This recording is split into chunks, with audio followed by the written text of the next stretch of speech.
Welcome to Crabman Gaming, Crabman here, and today I'm going through my Nintendo 64 physical collection.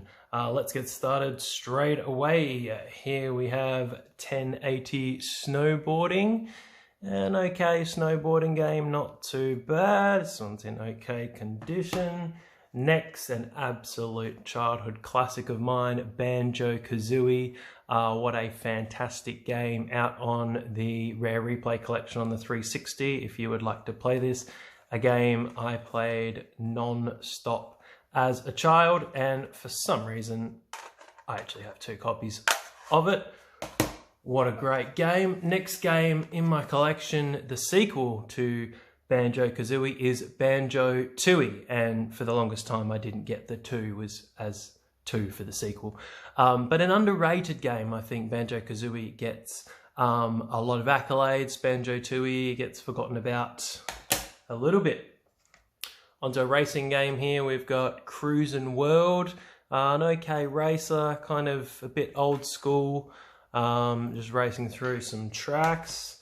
Again, on to another childhood classic. If you didn't have Mario Kart, which I did, but there was also another excellent kart racer in Diddy Kong Racing, and not only could you have karts, you could have hovercrafts, you could have aircrafts as well. A really, really good racing game with an excellent story as well. I think people forget this game had a world map. You could drive around and choose different races that way.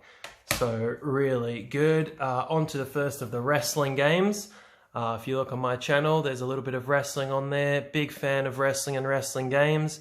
Here is ECW Hardcore Revolution, kind of coming off the WWF games, made by Acclaim. Pretty much the same, with all the characters reskinned into the ECW characters.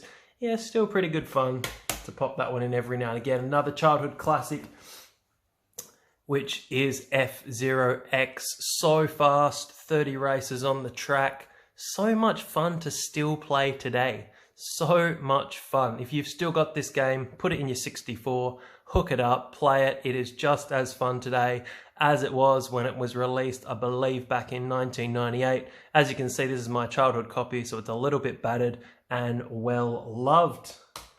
Another 64 must-have is GoldenEye, one of the original console shooters that was of a really high quality. Now, you may be able to go back and play this. I tried to play this a couple of months ago. Gee, the controllers are hard to play a first-person shooter on the 64 controller. But a classic, if you can master the controls, you're in for a really good time. The sequel to GoldenEye 007, Perfect Dark. Another excellent shooter. I didn't quite spend as much time on this one, but still a really good game. Now, for some reason, the next game, I actually have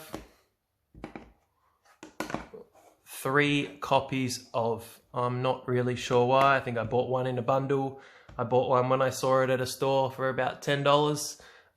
So I've got a couple. Maybe if my channel grows a bit bigger, I might be able to start giving a few prizes away. However, an excellent game. I think one of these was my childhood game, and I've collected a few along the way. Really, really good game.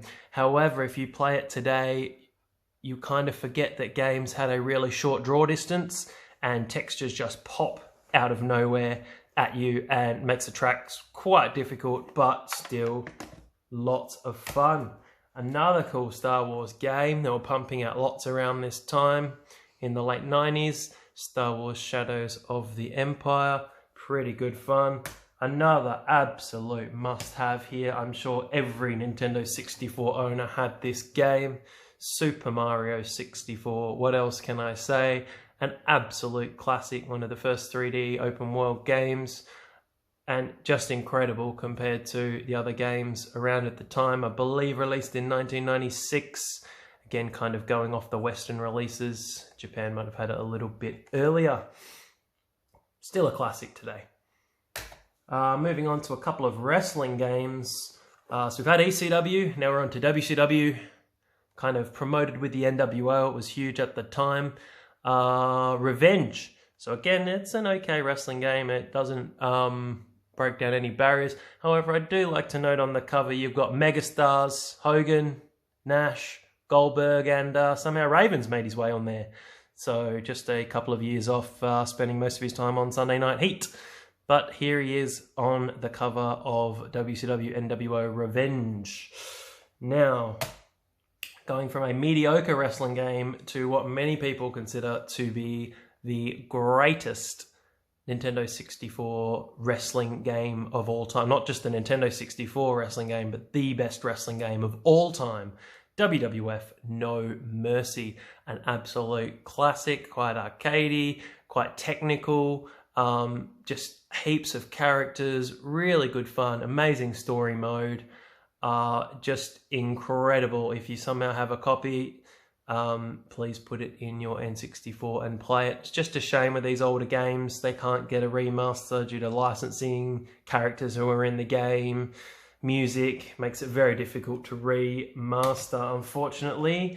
A game that came just before it, WWF WrestleMania 2000, quite similar to No Mercy. No Mercy just polished up the gameplay. And on to my very last game in my Nintendo 64 collection. It's not the biggest collection ever, but it's got some good games in here, is Yoshi's Story. Now this game is actually quite short. I remember hiring this out as a kid and beating it on I had a day off school and I beat it in a day, which was not great when you were a kid and games were, $60, $70, $80, $100 if they only lasted a few hours. So renting games was something I did quite a lot. Well, thanks for watching the video. If you enjoyed it, please subscribe. Watch some of my other videos. There's other games, PlayStation, wrestling, heaps of things, lots of Final Fantasy, and some other of my collection. Thank you for watching. See you soon.